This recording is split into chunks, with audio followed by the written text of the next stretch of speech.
बातमी मोठी आहे कारण मांस विक्री बंदीच्या निर्णयाविरोधात आता आव्हाड आक्रमक झालेले आहेत। जितेंद्र आव्हाड कल्याणमधल्या हॉटेलमध्ये दाखल झालेले आहेत। त्यांनी आदेश दिलाच होता आणि त्यानंतर ते आता आक्रमक झाल्याचं पाहायला मिळालं।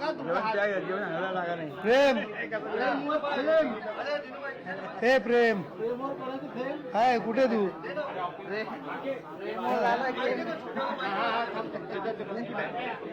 हा माझा भाऊ आला। तुला हात नाही दिलाय?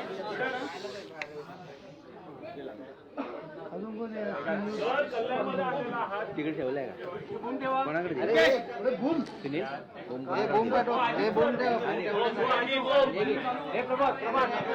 पालिकेनं आदेश दिले होते आणि त्यानंतर मांस विक्री बंदी ठेवली आहे। मात्र आव्हाडांनी मात्र आंदोलनाचा निशाणा दिला होता आणि त्यानंतर आता ते कल्याणमधल्या एका हॉटेलमध्ये दाखल झालेले आहेत। या ठिकाणी ते मांस भक्षण करणार आहेत आणि पालिकेच्या आदेशाचा विरोध दर्शवणार आहेत, निषेध करणार आहेत। या ठिकाणी ते पत्रकारांशी संवाद साधतायत आणि त्यापूर्वी ते हॉटेलमध्ये दाखल झालेले आहेत। आज मांस खाणार आहेत आणि ते जाहीर निषेध पालिकेचा करतायत।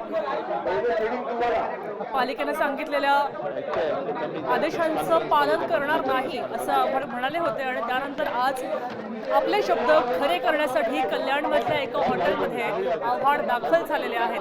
मांस विक्री बंदी आणि मांस भक्षण या सगळ्याचा निषेध करण्यासाठी आज आव्हाड मांस भक्षण करणार आहेत। थोड्याच वेळात ते काय बोलतायत याकडे सगळ्यांचं लक्ष लागलेलं आहे। कोणत्या शब्दात ते निषेध करतायत हे पाहणं महत्त्वाचं आहे। ज्या पद्धतीनं आदेश काढलेले आहेत महानगरपालिकेने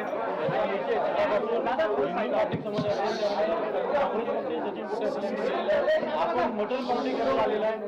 पहिली गोष्ट म्हणजे पार्टी हा तुमच्या पत्रकारांच्या तोंडातला शब्द हा तुमचा शब्द आहे, हा आमचा शब्द नाही आहे। तुमचा हा पार्टी शब्द आहे ना, हा तुमचा शब्द आहे, हा आमचा शब्द नाही आहे। एक प्रतिकात्मक आंदोलनाची सुरुवात केली आम्ही आणि इथे भोजन होतं, पार्टी होत नाही आणि याला स्नेह भोजन म्हणतात। मेजवानीचं निमंत्रण तुम्हाला दिलं असं कळलं आम्हाला की काँग्रेस पक्षाने तुम्हाला नाही असं आहे की समविचारी पक्ष आम्ही सगळे एकत्र आहोत। अख्ख्या सगळ्यांनीच भूमिका घेतली आहे। काय पद्धत आहे? हा माझ्याकडे GR आहे, ज्या GRचा उल्लेख केला जातो कल्याणमध्ये, त्याच्यामध्ये कुठे लिहिलंय विक्रीला बंदी? कत्तलखान्याला बंदी आहे, विक्रीला बंदी कोणी सांगितली? आमचं हेच म्हणणं आहे, ही जोर जबरदस्ती कशासाठी?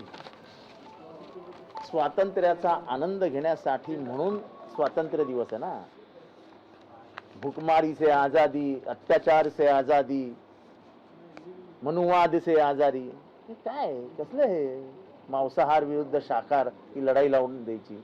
त्या सरकारला फक्त लढाई लावण्याची कामं चालू आहेत, जाती जातीमध्ये, धर्माधर्मामध्ये, भाषा भाषांमध्ये, प्रांतामध्ये, जेणेकरून आमचं भलं झालं पाहिजे। महानगरपालिकेच्या आयुक्तांना माझी विनंती आहे, अहो रस्ते सुधारवा ना, अहो गटारी सुधारवा, कल्याणमधल्या रस्ते सुधारवा, हालत बघा रस्ता गटारांचे काय झाले। नको तिथे काम नका करू ना। तुमच्या रस्त्यांवरती त्या कोंबड्या चरतात, ते कमीत कमी लोक कोंबड्या खातात तरी। नको त्या गोष्टी कशाला करायच्या, या आगी कशाला लावायच्या?